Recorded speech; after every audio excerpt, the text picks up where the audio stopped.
back to Street Beat. I'm Lisa Germani. When a relationship ends, the emotional pain can be devastating.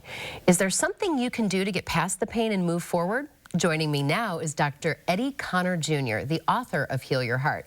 Eddie, welcome to Street Beat. Lisa, I'm so glad to be here. Thank you. Awesome to have you. I have so many questions for you.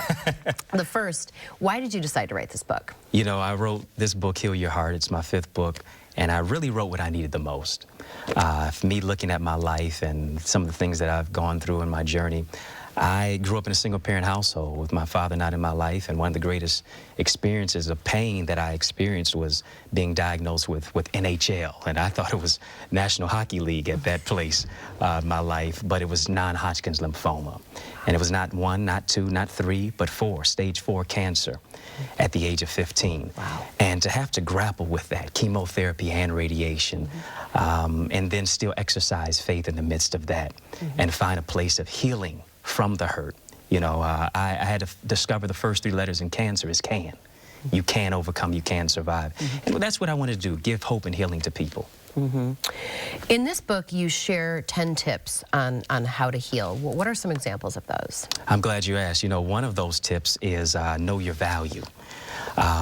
For instance, if I gave you a $100 bill, and before I even gave it to you, if I ran over the $100 bill with a car, if I were to ball up the $100 bill, throw it on the floor, stomp on it, question is, would you still want it?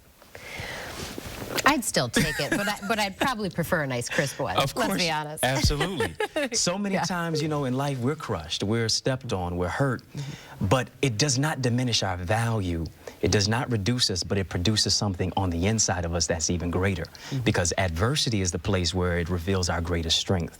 And in spite of what we've gone through, we have to know our value, we have to know our worth. There's something special, there's something significant, there's something of value on the inside of us, and once we realize the gift on the inside, that's when we can give birth to it.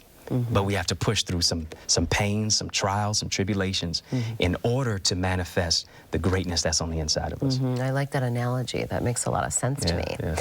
And I think it leads me to my next question, which is, how can we build healthy relationships? We have to be at a place ourselves first, right? Right. You know, you can't really deal with something new until you've healed from the old ways of the past. I told somebody the other day, I said, you know, relationships are like boarding an airplane. If you have too much baggage, it's going to cost you. And so once we begin to heal ourselves from the inside, when we begin to forgive, when we begin to look at a place of bitterness, that which was bitter, and look at it to be a place of that which can become better, when we begin to grow through, and not just go through situations, but grow through them, and find a place to say, I'm still resilient, I'm still alive, I still have purpose, and I have to give birth to the purpose that's on the inside of me, and I can live through dying places as I had to do. Would that be an example of finding peace through the pieces Without that you a doubt. talk about? Yeah, finding peace from broken pieces. And I think one thing that we have to do is not just look at sometimes the obstacles that we have gone through, but look at the opportunity that comes out of the obstacle. I tell people all the time, I say, you know, your test is a testimony, your misery is ministry, your mess is a message, your stumbling block is a stepping stone. And all you have to do is use the negative to be positive. Use those haters as elevators, so to speak. And take the places of your life as an opportunity to say, I can be of service, I can be of help, I can assist somebody, I can mentor them through what they have gone through, because I'm a symbol that I've overcome something that was seeking to destroy me. That makes me think of something that I learned a while ago, and it's looking back at situations, you realize you weren't being rejected from things, but you were being redirected. That's right. So it's kind of how you look at all of that adversity and what you do with it, right? Yes, absolutely. When you think about being rejected, think about toxic relationships. How do you describe the best way to heal from those and move past those and sort of break away from toxic relationships that may have held us down for a number of years in our lives? Without a doubt. You know, you mentioned that whole aspect of rejection. You know, rejection is direction, is redirection, as you mentioned, especially in relationship to those toxic relationships, things that are people who are negative towards you, people who may abuse you or misuse you, people who are not who are a liability in your life rather than an asset. And I think I like to put it in this aspect. You know, life is simple math. If people aren't adding to your life, you have to subtract them from your life. But it gets to the place of forgiveness, and forgiveness is that pertinent key that unlocks the door to your destiny. You have to forgive to live.